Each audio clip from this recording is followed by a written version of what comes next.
In this project, I'm going to show you how I built this raised cedar garden bed.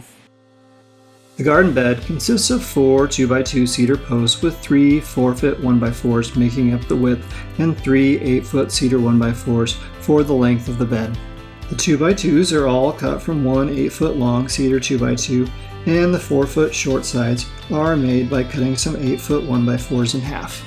I decided to add a slight reveal to where the boards meet by adding a 1/16 inch round over to the exposed edges of each 1x4 just to make the sides a bit more visually appealing.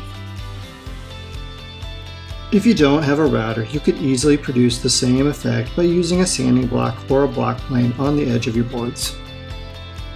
Next up was to assemble the 4-foot shorter sides by gluing and brad nailing the 1x4s to the 2x2 support posts. Since this is an outdoor project, I'm using Titebond 3 to glue the boards together and my brad nailer to hold it until everything is dry.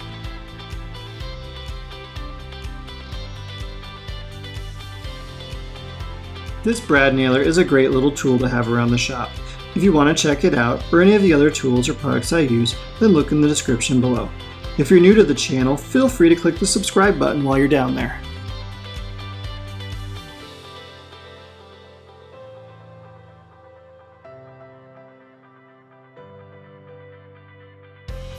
Next, it was time to connect the two 4-foot end panels by gluing and brad nailing the 8-foot boards to the outside of the 2x2s, making sure the round over edges were facing out.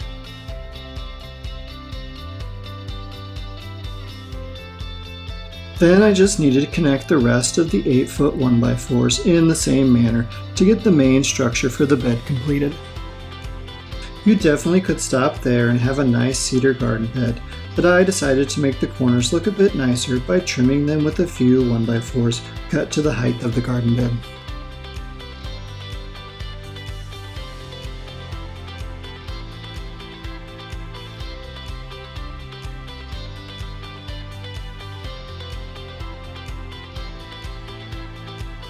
Next, I pulled out the table saw and ripped a 1x4 down the middle. These two pieces will add some support that will help to prevent the sides from bowing. The last step was to cut some cedar 1x3s down to use as a top trim plate for the bed.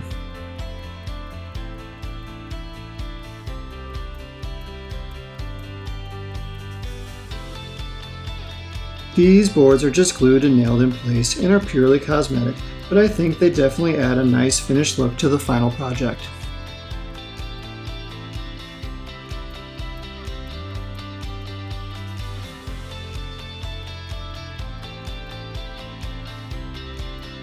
And with that, this raised garden bed project is complete and ready for planting.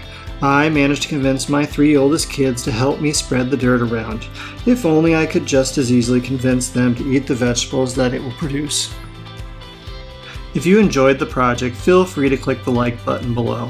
If you're interested in building it yourself, then look below for links to the products and tools that I used, as well as heading over to my website where I will eventually post a link to the plans for the project. As always, thanks for watching, and don't forget to subscribe so you won't miss out on the next one.